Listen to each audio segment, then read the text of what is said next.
इस वीडियो में हम जिस ड्रग का रिव्यू करेंगे उसका नाम है मैक्सोलोन। इंजेक्शंस हैं 10 मिलीग्राम के।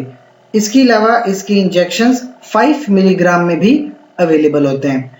ये आप मसल्स में भी लगा सकते हैं और डायरेक्ट वेन्स में भी लगा सकते हैं। ड्रग का नाम है मीटोक्लोप्रामाइड। ये ड्रग होती है। अब ज्यादातर उन लोगों को ये ड्रग लगाई जाती है जिनको मतली हो या उल्टियां आ रही हो। अब ऐसी मतली या उल्टियां कब आती हैं या मैक्सोलोन कब लगाई जाती है?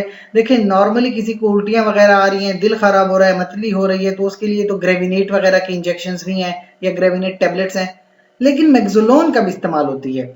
सबसे पहले तो जिन लोगों को ऑपरेशन होता है यानी कोई सर्जरी होनी है, सर्जरी के बाद अक्सर लोगों को बहुत ज्यादा मतली होती है या उल्टियां आती हैं, तो ऐसी कंडीशन में 10 mg या 20 mg की ड्रग मसल्स में लगा दी जाती है ताकि उनको सर्जरी के बाद उल्टियां ना आए।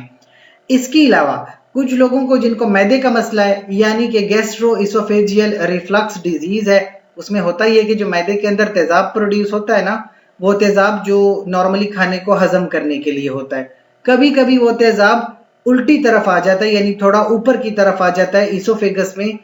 इसको हम कहते हैं गैस्ट्रो इसोफेजियल रिफ्लक्स डिजीज। तो इसमें होता ही है कि आपकी जो खुराक की नाली है वो जल रही होती है और ऐसा महसूस होता है कि दिल भी जल रहा होता है। 10 से 15 mg की ड्रग ली जाती है, ओरली टैबलेट फॉर्म में ले ली जाती है। तकरीबन खाने से 30 मिनट पहले लेते हैं ताकि कोई एक्स्ट्रा जो है जलन महसूस फिर ना हो। इसके अलावा कभी कभी जिन लोगों को शुगर की बीमारी हो, शुगर की बीमारी में जब थोड़ी बढ़ जाती है ना वो, और आप शुगर को कंट्रोल नहीं करते हो, तो क्या होता है कि हमारी कुछ दिमाग की जो शरियानें हैं वो खराब हो जाती हैं।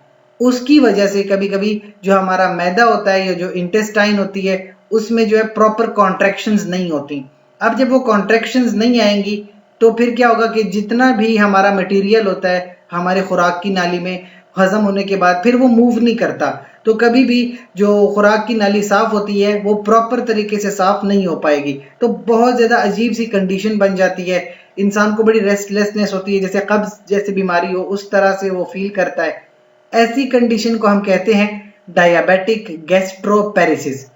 इस कंडीशन में भी 10 mg की ड्रग या तो इंजेक्शन लगा लिया जाता है या टेबलेट खा ली जाती है और तकरीबन खाने से 30 मिनट पहले या रात के वक्त अक्सर इस्तेमाल होती है।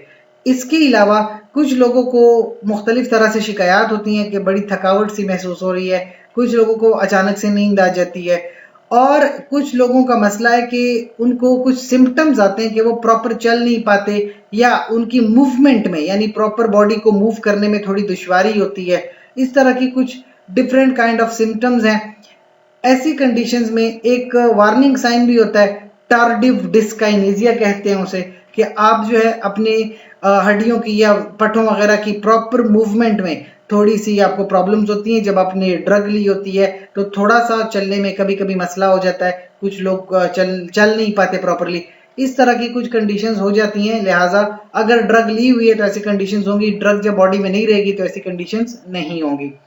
प्रेगनेंसी के हवाले से याद रखें कि इस तरह की ड्रग्स कभी भी प्रेगनेंसी में खुद ब खुद नहीं ले पाते, क्योंकि ये ड्रग्स जो है ये प्रेगनेंसी में आपके बच्चे को नुकसान पहुंचा सकती हैं। लिहाजा प्रेगनेंसी में कभी भी कोई भी ड्रग इस्तेमाल करनी हो अपनी गायनाकोलॉजिस्ट से मशवरा लाजमी करते हैं और उसके मशवरे के मुताबिक ही ड्रग इस्तेमाल करते हैं। इसके अलावा कोई सवाल हो कमेंट सेक्शन में पूछिए, साथ ही इस चैनल को लाइक करें, कमेंट करें, शेयर करें और सब्सक्राइब करें। शुक्रिया।